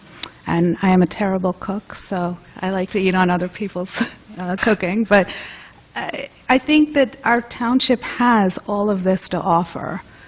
We just need to get out there and use it. I think that community night out was excellent. Excellent. These are all things that we're taking advantage of and sort of supporting this community environment, and that's the right direction. We're getting there. Ms. Manzari? I have to agree. Those are some great ideas, and I've seen you at some of those events. I actually have a friend who is very interested in this whole idea of generating community events and activities and ideas, and she's got gangbuster ideas. But I don't think they go anywhere. I think, you know, there maybe needs to be somebody or some way to, you know, take ideas that individuals in the community have and sort of run with them, or give them a way to run with them. This is sort of getting to what I mentioned in my opening statements about we're sort of losing our small town community feel. I hear that from a lot of people. And I live over near 571 where, you know, people, you know, I talked for a long time about having a main street there, and there are a lot of issues with it. I actually worked in a group of people who were trying to come up with some ideas for how to do that. Some of the problems are that those buildings are all owned by individual people, and if they don't want to redevelop in the way that we suggest, or if they don't want to redevelop now, it's sort of a really long process. Perhaps the Howard Hughes property could be used for something that would be a community-oriented place where people could go and gather. But again, I agree. I mean, we have the county park, we have the community park, which is amazing. We have a lot of parks that are available to the kids for soccer, for, you know, for different sports, and I think we just need to be proactive and have some kind of a way for the voice of residents to make an impact and for those kinds of ideas to be followed through on, because we have a lot of really smart people in this township, and we just need a way to execute on some of those ideas. Rath? Yeah, one of the things we often hear from residents when we knock on their door is they want to have this community feel. They want to have attachments and bonds here, so they will stay here even after their kids have graduated from school. That's one of the reasons why I supported lights at both high schools for football fields. Football is becoming less and less important part of high school, unfortunately. I like football, but that is a north-south game is a big community activity. When you go there, you meet a lot of people, a lot of your friends, even from even people whose kids have graduated from high school. So I would certainly look for activities like that, encourage activities like that. The other examples cited, Farmers Market or the Food Truck Festival, which the Parking Authority did. That was a great success, and that can be built upon. The Arts Center does a lot of events, but they are not advertised as much as they should be. That they can attract a lot of people. So those are the kinds of events you can do to make people feel West Windsor is their home, and they want to live here and they are proud of the township. Ms. Miller? I certainly agree with everything that's been said so far about the wonderful events that we already have and the wonderful venues that we have. And I know that a parking lot is not a glamorous place for a farmer's market, but the parking for the people who go there is so convenient and yet hidden that it has made the farmers market very, very popular. And the farmers market people have even come to the parking authority to say, you're not going to kick us out just because there's another opportunity. And we said, no, it'll be up to you to analyze the other opportunities if you ever want to move. What we need in West Windsor to make this even better is more opportunities, more places that seem like a downtown. The Ellsworth Center, which is going to redevelop as soon as they get rid of their lawsuit from the people behind them, will be a wonderful, wonderful type of little downtown that will enhance the main street that someday will be 571. When I first moved to town 27 years ago, the front of the Acme was Main Street. And I know when the redevelopment area came in, I urged the planning board to include increasing the size of the sidewalk in front of those stores so that that could become Main Street once again. The planning board and the council were agreeable, but the owner of the shopping center was not, and we don't have a real walkable, usable, socializable on sidewalk. in front of those stores. But that's what we need everywhere. When new development comes in, as inevitably it must, it needs mixed use, it needs a place to become a downtown place for more opportunities for more socializing. Warwick? Thank you. Well, certainly over the years when we were dealing with INDICAP litigation, the residents here spoke that they wanted a place, and certainly there is a place eventually somewhere down the road. I think one of the first things that we need to do as a township is to, for the administration to get in contact with the owner of that property and find out what their intentions are for the future, because certainly we've been sitting very long and nothing's been done. Secondly, I think any council that's on the dais needs to look at it from an objective standpoint. Is there something we can do as a governing body to create a temporary place, a temporary space that could be utilized to bring these people together? But I also think, too, what the township needs and all these groups need, they need a central depository to, if they're having events or having things going on in the community where they can give it, let the township know, and then the township can spread that word, because certainly with the diversity that we have, we want more people involved in what we have. I mean, there's so many things that go on a weekend. Lots of times organizations, they either put it on Facebook or limited to who they can put it out there, but certainly I can see the township being a depository for all information and disseminating that information to people in the community so they know that there's events going on there, and bring people even closer together on a weekend, or if there's events going on in a community. Mr. Halloran, last word? Yeah, I'm actually happy this is the last question. It's such a feel-good question to have to end what has been a great conversation. You know, a lot of the residents that I've spoke with while walking around and knocking on the doors have consistently told me they want a place to go just to grab a beer and watch the game, a place to sit with a neighbor and catch up on how their children are doing while eating some ice cream. I think what the overall issue that everybody's getting to here is they want a place that they could call home well after their children have graduated from high school. They want a reason to stay here, a sense of community, and I would be in favor of any initiative that would kind of bring a little bit of an environment that is sort of a walking down the street, running into your neighbor. I think, that was another question that we had earlier. I think we do need to kind of, work towards something that does kind of create that sense of community. North-South game was a great example. I was there 2 weeks ago. I bought my green shirt. I'm a supporter. I think events like that, and talking to your neighbors, maybe putting something up on the website that is a little bit more easy to read that talks about the events, and guiding the residents to that website, just getting people aware that there are going to be events and that there are current events out there. That's going to create that sense of community. That's going to create that sense of place to come to. Thank you.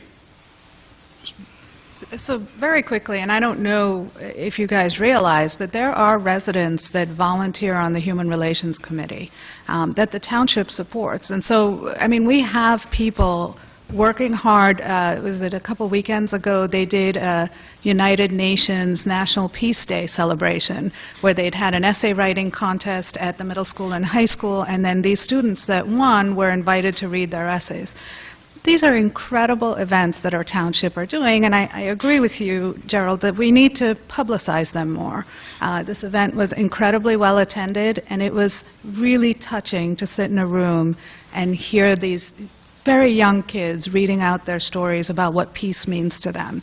This is what I want in my community, and I feel like I'm getting it, right? So we need to just spread the word a little bit, and I think you as residents can help us with that. Quick comment. After the election, the people who will serve on council starting in January can discuss the procedures of council and the order of what goes on at a meeting. And if we, I hope, agree, we can add in an announcement of community events to be read by the council president or designee, just to give one more venue where everybody can have their event advertised. I think this could help. Thank you, candidates. The review panel has more questions, but time doesn't allow us to call on them just now. But we will undertake to distribute to you as candidates those questions that were submitted but not asked.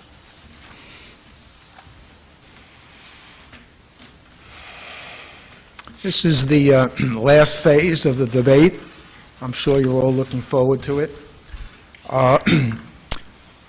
Each candidate will be asked to make a 2-minute closing statement. Initially, with the opening statements, we started left to right. This time, to be fair, we will start from right to left. So, Ms. Miller, you're first. Thank you. Once again, I'd like to thank the West Windsor Retirees Group and the Village Grand Civic Association for holding this debate, and I'd like to thank my fellow debaters up here and you, the audience, for listening to us. I have a vision for West Windsor, a community of place with a place for everyone, for artists and musicians and people who enjoy art and music, for athletes and nature lovers, for writers and readers, for businesses and business people, for teachers and students, for scholars and professionals, for entertainers and the people they entertain. A place where you can come home to your friends in your neighborhood and truly feel with every breath, this is home.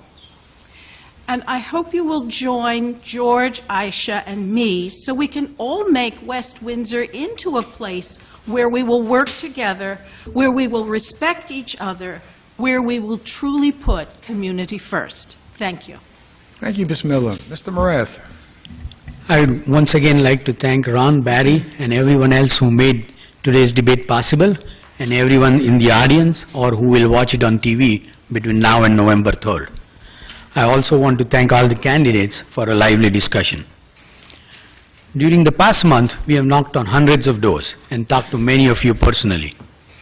The message we have heard is what we suspected when we chose our slogan, "Your voice, our commitment."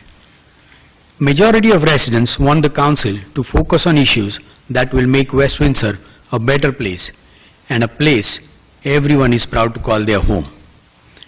People want to stay here long after their kids have graduated from school. They want to enjoy quality of life, and they want a sense of community.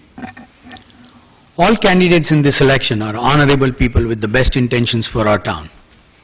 We will sound the same, but there's a major difference. My running mates and I are asking you to vote for us, not based on what we say during election season, but based on our record. I have served the township as president and member of the school board for 12 years. During this time, I helped manage explosive growth, improved our quality while keeping taxes low. Virginia has long been an advocate for township residents, from her support for neighborhoods like Cranberry Road and South Post Road to her attempt to warn the residents of the ill-fated Transit Village development. Gerald chose to move to West Windsor among many choices he had. He represents the future of our town. If elected, we'll work together to be your voice on West Windsor Council. We will not be afraid to ask the county and state to pay attention to issues that affect our residents. We will not be afraid to ask tough questions and make difficult choices. You have a choice of 3 candidates. I ask for your vote, not just for me, but for the Marathe Manzari Halloran ticket. Thank you, Mr. Morath. Ms. Manzari. Thank you to everyone for organizing the event, for attending the event, and for the lively discussion during the event. I am running with Himant Marathe and Gerald Halloran, and our team is called Your Voice, Our Commitment, as you heard, because we believe that council members should be a voice for residents. Since moving to West Windsor in 1999, I've taken many opportunities to step up and contribute when I've identified an unmet need. I've acted as an advocate for West Windsor residents on many occasions, from the train station redevelopment to Cranberry Road to South Post Road to South Field Road, to name just a few. And I'll continue to do that whether I'm elected or not. But I wouldn't be running if I weren't sure that I could make a positive impact on our community as a council member, and I'm asking for your vote on November 3rd. Someone asked me what I would like to see done differently if I were on council. And I got this idea of each council member identifying an issue or an opportunity, researching it, coming up with some solutions, and bringing it back to council for implementation. How great would it be if we actually ran our town proactively rather than reactively? I think we'd get a lot done. And I've talked to a lot of people about what they envision for West Windsor. And even though it's been gone for years, I'm still approached by people who say they would like to see Lick It back. For those of you who don't remember or who don't know what Lick It was a small ice cream shop on 571 where we'd take our kids for ice cream and we'd sit under the big tree. I think what they're missing is that small-town community feel. And I miss it too.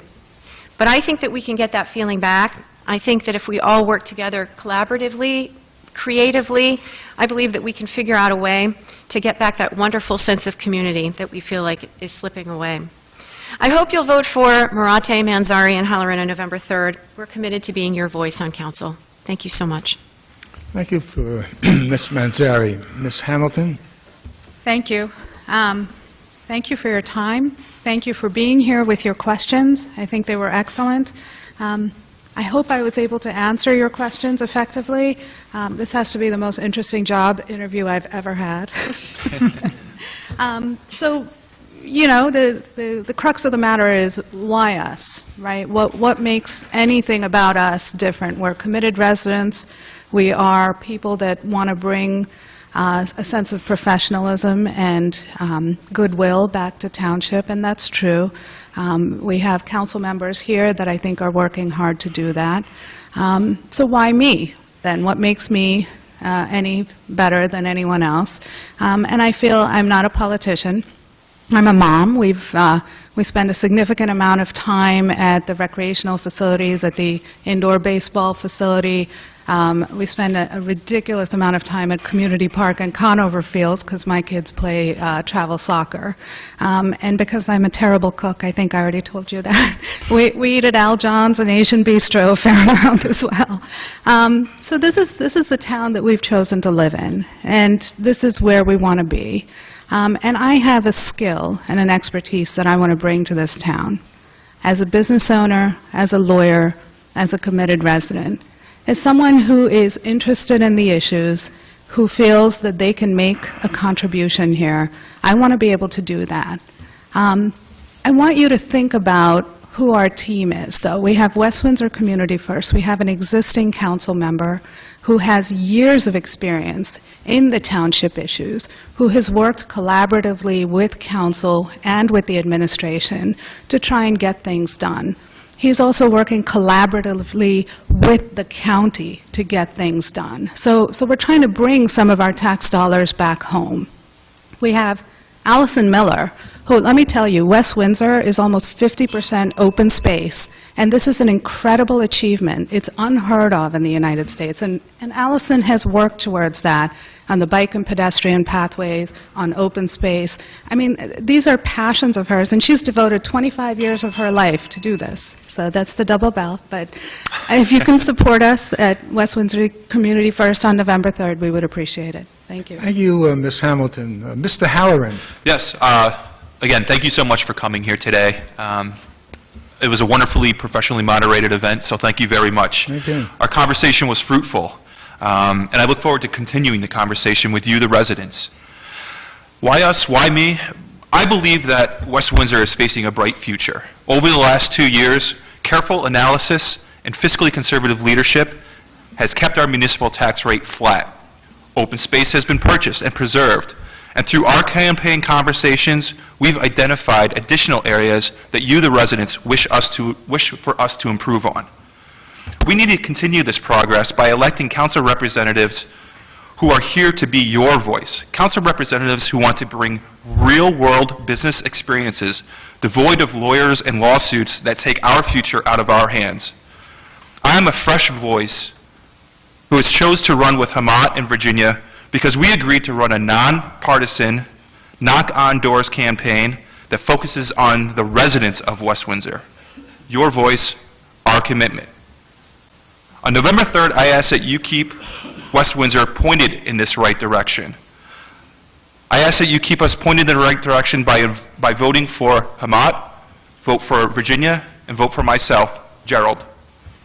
We will be your voice. That is our commitment. Thank you. Thank you, Mr. Halloran. Mr. Borek? Thank you. And I don't have many prepared comments, but I'm going to, talk from what's important to me. Years ago, 1982, when I raised my hand and became a firefighter, one of the things I was honored to do that profession, because certainly it was me serving the public, serving the people. And I learned a very important lesson through my career, and I'm still an active firefighter in Jersey City. You know, give back to the people. Be out there for the people. And certainly I never forget that, day in and day out. I am out there for the community. I don't care about myself, you know, in the sense that, you know, I have to spend this amount of time and only spend this amount of time on council. My phone's always available 24/7. 2 years ago, and if you will recall, we had a very difficult winter. And everyone read in the newspapers that there was a shortage of salt. Well, the one day I came into town hall here, and the township was saying, where we're going to get the salt? We have no more salt, and we have an impending storm. And they brought up, well, we need this type of identification. Well, I have that identification. I spent 20 hours, 4 o'clock in the morning, driving with Public Works to Pennsylvania to get salt for our community, where no one else can get it. Not even the state could get it. 150 tons. When softball or baseball or any sporting groups call me up, listen, we have a problem. You know what? I can help facilitate that discussion to where it needs to be to resolve the issue. I've been a person that even-keeled, you know, middle top of the road person, even with the budgets, when you've seen we've had controversy here. My council president, Mr. Maher, reached over to me, listen, can we get a compromise? I've always been that type of individual. It's not just saying no. How can I do my job the best for everyone here? But our slogan is community first. I believe in every single one of you, community comes first. But I am so honored to run with Allison and Aisha this election. And I think that's what we're going to bring to the table, because again, it's what I believe in, and that's community first. Thank you. Thank you very much, Mr. Borick.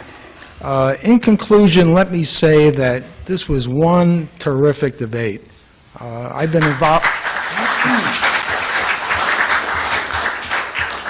and speaking for myself and Ron as well, I think you all did a terrific job. A lot of civility, a lot of understanding of the issues. You spoke well, and we have 2 sets of candidates running. And it's most important, you can favor one or the other group, but it's even more important to go to the polls and pull the lever for the candidates of your choice.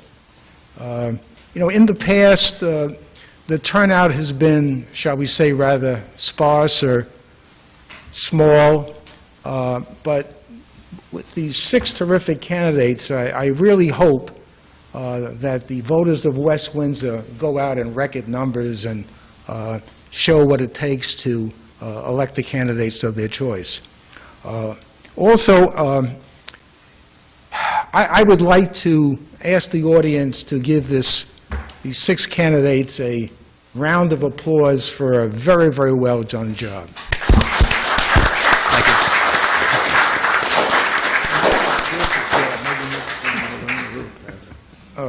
I would also like to take this opportunity to thank my partner, Ron Slynn, members of the Civic Association of Village Grand, and the West Windsor Retirees Group for their help in sponsoring and conducting this important debate.